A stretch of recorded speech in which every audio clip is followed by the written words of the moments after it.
Hello, Team DLC. Today is April 17th, 2024. I've now been in the dungeon for 1 month. My name is Chile Decastro. I'm a journalist who's been wrongfully imprisoned in the Clark County Detention Center by what no one could see other than a biased judge, Ann Zimmerman, and a cop who lied on the stand. The video evidence is 100% clear. I am an innocent man who's living inside of a dungeon. Now, I'm coming up on a month here, and I tell you, this has been trying. This has been emotionally and spiritually trying. I'm in a place where they don't have any sort of mental health help here in Nevada, and so I'm surrounded by... Welcome back to the channel, everyone. Okay, this is my take on debunking Decastro. This phone call, all the things that he spews that I can debunk, I have done so. Pay attention to the visual part of the video. Don't just pay attention to the audio, because that's where I put the information that debunks what he has to say, and pay real close attention to the charges and so on and so forth in his criminal history, because a lot of people are ignoring this, and it's all public information. I tried to leave you enough time to read it all, but make sure you pause it and read. There's a little bit more out there still, but that should be enough to make the case. So, all right, buckle up, pay attention. You'll have to do a little bit of reading here, but it definitely disproves a lot of what he says. Hit that like, subscribe, let's get going. Several crazy people who are completely and utterly schizophrenic, talking to people who are not there at all whatsoever, and others who don't seem crazy when you first talk to them, and then just a moment or two later they will tell you how they helped solve the Jeffrey Epstein case and how they're actually helping to make sure that kids don't get trafficked to Epstein Island anymore. That's what I heard the other day. So, you know, I am not suicidal in any way, shape, or form. I love life. I have talked to my attorney, and my attorney has told me about the July 10th. That's actually May 9th that the attorney is filing the brief. The appeal brief. He has told me about the brief, given me intimate details about the brief. I don't think that any person who is for justice, freedom, and liberty, I don't think any person who really truly cares about truth will be able to read the brief that Chris Oram is going to submit on May 9th and then be heard July 10th. I don't think anybody can read it and then say, I'm going to leave that man in jail. I just don't see how that's possible. But yet again, though, I didn't think that there would be any way that I could be put in jail when my supposed crime was on video. I did step back. There is no 21-foot rule, and I was not given due notice. So I didn't think that it was possible. I really didn't. Oh, I see. Like, what a Back up. Oh, I see. Oh, gotcha. You can film, but you need to stay away from my driver. Back up. Back up, or I'm going to detain you. You're going to detain me how? In which way? Obstructing. Get away from my car. Actually, I'm standing right here. I'm at least 10 feet away, officer. I got to tell you, I'm a constitutional law scholar. You can do whatever you want, but just understand something. Your name will go on the lawsuit. Mind your own business. Mind your own business. I'm a member of the press. Go get in your car and do your job, little doggy. Go feed her. You're being detained right now. Okay, then detain me. And you're free. Oh, she's free. Oh, you're going to detain a journalist? Yes. 2015, Rodriguez. over my car. Don't put your hands on me. Come over to Don't my touch me. Don't fucking hands on me. I am going to put my hands on No, you're not. I gotta make sure. Hey guys, make sure you guys get my people on the phone. Oh, this is so you ended the stop, you dunce cap. Oh, this is so you ended the stop, you dunce cap. Lawful directive, and he doesn't comply. Did you just end the stop? So that's Yes. a 2015 Come over here in my car. No. Come over here. No. Need an additional unit. Bring your supervisor, please. Bring your supervisor, please. Don't touch Over me. to the car. You don't get to put your hands on me. Don't grab me. Don't grab me. This, you're not, first get your supervisor out here. You're not just gonna grab me and throw me on the ground. You've already released you've already released her. This is 2015 Rodriguez versus United States. I'll walk right. Chile always spews this case out and misrepresents it all the time. As you can see, this case was about a gentleman that was stopped, and they brought a canine to search around the car, and they found methamphetamine in the car. And Rodriguez moved to suppress the evidence, claiming the dog search violated his Fourth Amendment right to be free from unreasonable seizures.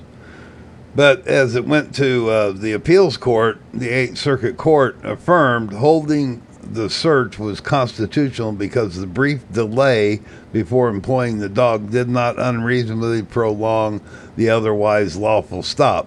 So it has to do with holding a stop too long and searching.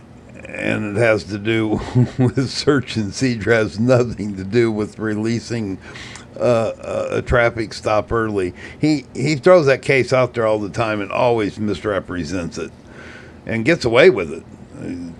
So call him out on it. To your car, let's go. Sure, come on. You need to set the phone There you down go. on the hood. No. I'm a constitutional law scholar. You can't take away my Set the phone down on the hood. I'm now in You're being Once again, Chile always spews he's a constitutional law scholar. Well, here is the definition of a constitutional law scholar. And we all know that Chile has no formal education in law.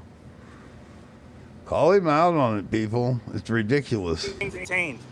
Now you're going to put hands on me. No. Come over here. Why are you grabbing me? Come over here. Sure. Over here. Let the phone roll. I don't care about the phone. Why are you grabbing me? Turn around. I'm a Turn member around. of the press. Turn around. By the way, there is a journalist code of ethics. I know it's too small to read, but I'll put a link in the description, or you can Google journalist code of ethics and read it. And Chile does not abide by any of this code of ethics, I promise you. Quite the opposite. But we are living in a tyrannical system. This is not a rule of law system. This is a tyrannical system that is based on officer safety, the first tenet of Terry versus Ohio from 1968. That's why I rally against it so much. So I'm okay. I have finished the book, Atlas Shrugged. So Chile has read Atlas Shrugged. Well, good for him. In a nutshell, you can see it. I don't know what he gets out of it that makes him think it's the greatest book to read. He probably ought to read something like Law and Order or something that's a little bit more based on structure and civilized society. Anyway, I haven't read the book, but there you go. That's what I found on it. Atlas Shrugged. I've read numerous books in my life, and now Atlas Shrugged is by far my favorite book of all time. I never read anything quite like it before. If you really want to challenge yourself, it's 1,170 pages. I highly recommend you read the book. Of course, I read it in just a couple weeks because I'm stuck inside of a dungeon where they literally keep you in your bed all day. I'm getting soft. Like the Pillsbury Doughboy. I look down at my little belly and I got a little soft little tummy. Okay. Hey, cheer up.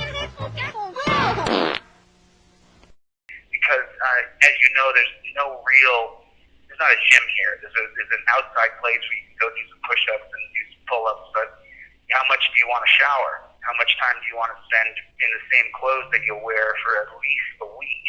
How many underpants do you want to wash out with soap? Not any soap, a piece of bar soap. When you use the bar soap, as soon as you rinse it, it dissipates immediately. So this is the epitome of what must be changed. This is the epitome of a dungeon system. It is so preposterous. It is so ridiculous. The way we are treated is as though we are children. It is not an educational system created to make you better. It is an absolute, total, ridiculous nightmare. And it's ridiculous that he doesn't accept the fact that he's incarcerated. This isn't a holiday. You know, he's in jail, for God's sakes. You just don't have as many amenities. You can own more than one pair of underwear in jail. You can have more than one pair of pants and one shirt. So have 3 or 4 pair of underwear. The laundry is done once a week. It's in the handbook, and everything I've checked on at that jail, as far as procedure goes, has been spot on. It's actually a pretty well run jail for 3,000 inmates. So they actually do a pretty good job. And even in like the mental health department, it's just something that he can get his followers riled up about. They offer psychiatric services. It's there. May not be the best in the world. Who knows? I don't know, but it's there, and they've been investigated by a local TV station, and there's several stories out there that validate that the menu is what it is, the services are what they are. So they're under scrutiny. They don't run it shabbily. Just get another pair of underwear, Chili. And every single day, every single shift, a new guard comes on every 12 hours, and some of those guys, not so bad. They just are going through the motions of what they're told to do. Some of them are pretty special. They're pretty special. They take themselves entirely too seriously, and they treat us as though we are second graders. Quiet, no talking. Quiet, don't talk. This is one of my 9 pet peeves. It is just the most ridiculous system. It doesn't help anybody or make anybody a better person. It is preposterous. But, it's a month now. I'm in here for a month now. Just to validate that Chile talks in circles, just in the previous phone call, he talked about learning his lesson about being so aggressive and combative with his verbiage.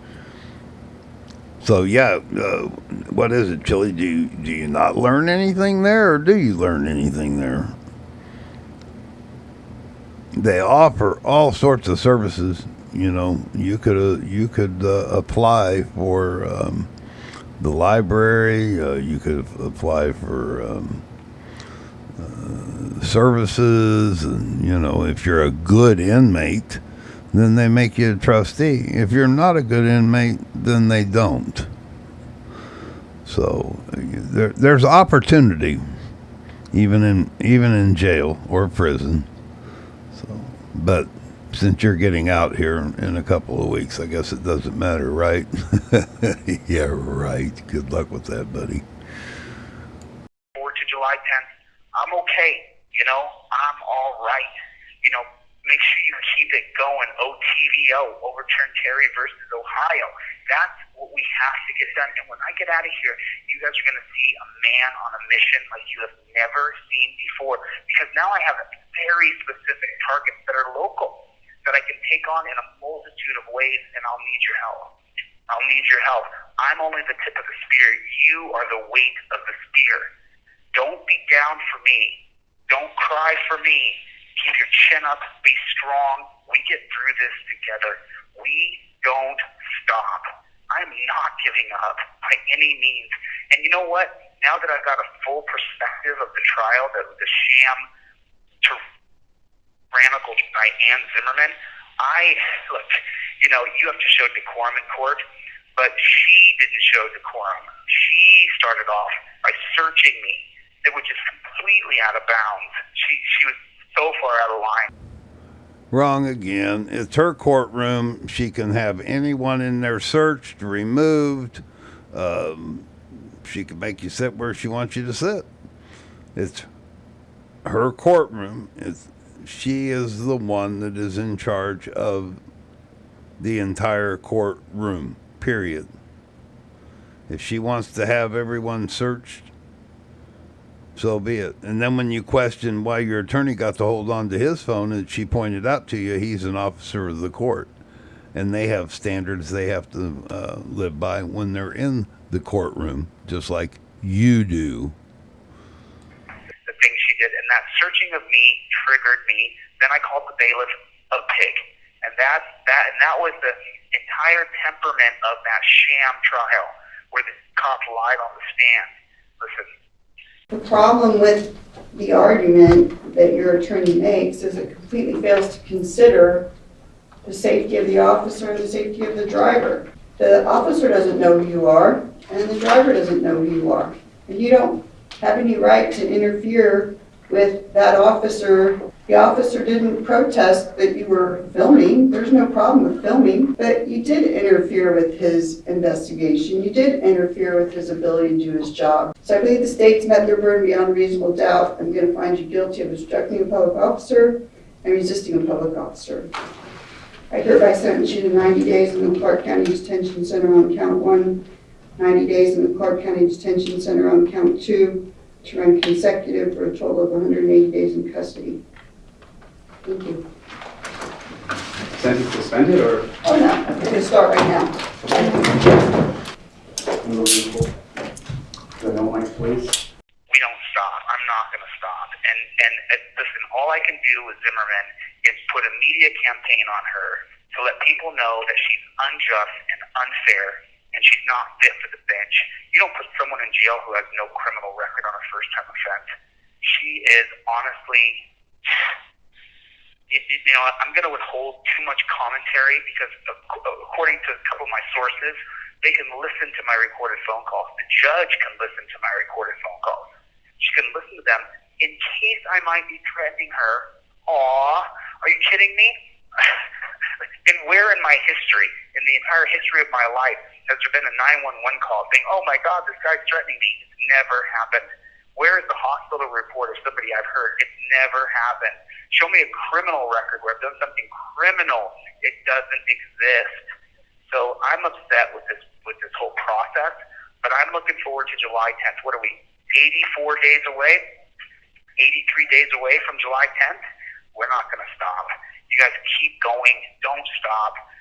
Help me share the videos that the editor's cutting. Those trifold videos that are coming out, share them with your friends. Make sure they get a trifold in your car. As I write my memoirs here, I reiterate again to you, and I reiterate to myself as I write my memoirs, please, the Fifth Amendment.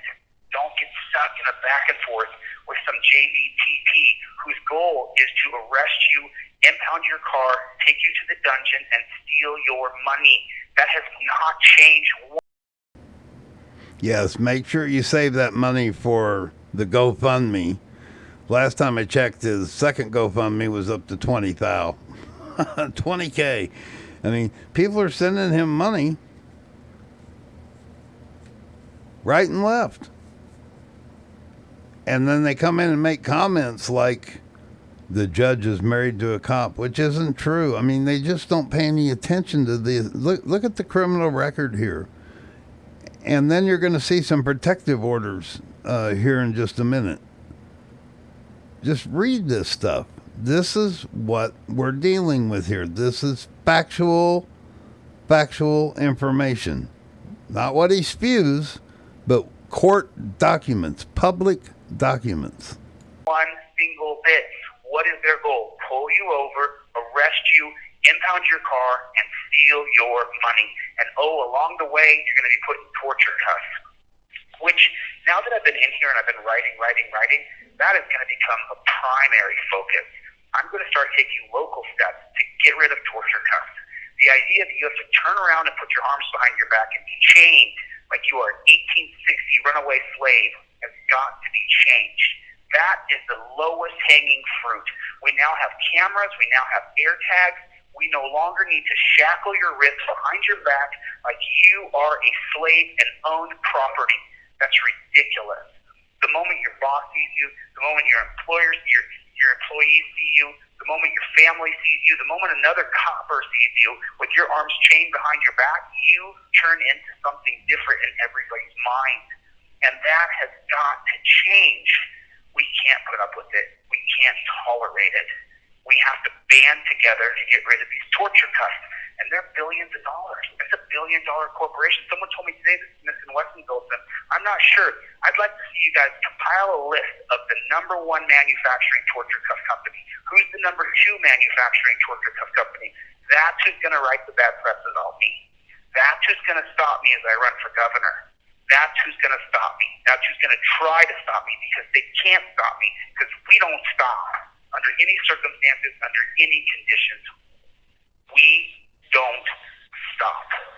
I love you guys. Thank you for your support. All you guys who donated to my GoFundMe, to my Cash App, my Venmo, my PayPal, thank you so much. You literally have made it so that I can keep going. They won't be able to destroy my business. They won't be able to destroy the appeal process. We will appeal this wrongful conviction all the way up to the U.S. Supreme Court if we have to. We will not stop until this conviction is stripped. You cannot have a journalist arrested and charged with crimes for filming a cop. There was no difference between me and anybody else who filmed the cop where the cop killed somebody. But the difference is I was alone, and they targeted me because they're tired of being embarrassed when I expose what JBTPs they actually are. And that's the real deal. That's the whole thing. Zimmerman must have watched. How many hours do you think? Put it in the chat. How many hours do you think Zimmerman watches my videos? I'm going to say she watches dozens of hours of my videos. She's addicted. You have 1 minute left. She's absolutely addicted because she can't stop herself. She wants to see what she hates the most. She can't wait to look into my eyes on my videos and say, I put him in jail. It's so wrong. It's so wrong. Anyway, all right, I'll let you guys go. Thank you for coming. I appreciate it. Thank you for listening. There you go, ladies and gentlemen. Debunking Decastro. Don't know more you need. I mean, he's a good guy in jail, right? Wrong. I mean, he got what he got. And you look at his criminal history, for somebody that claims he doesn't have a criminal history, there it is in black and white. You know, Debunking Decastro. Everything he says that this is objectionable to it right here. I mean, there it is. What more do you need? And then here's Michael Perettini, who's a content creator on YouTube, got a 1-year protective order against him because he was harassing him so bad. Come on. You know, look, this is not the guy you take home to meet your parents, ladies. I mean, just go back and read that if you weren't paying attention. If you were just listening to him spew his nonsense and not paying attention to the content I provided through his narrative, then go back and look at it again. All right. All right, I'm Frauditor Ram. That's me debunking Decastro the way I see it. And hopefully those of you that haven't paid attention, you're paying attention now. I'm Frauditor Ram. Till next time we meet, I'll be gone. Jesse, don't go! Jesse, no! I'm sorry, Daisy, but I'm a loner, and a loner's gotta be alone. Yeah!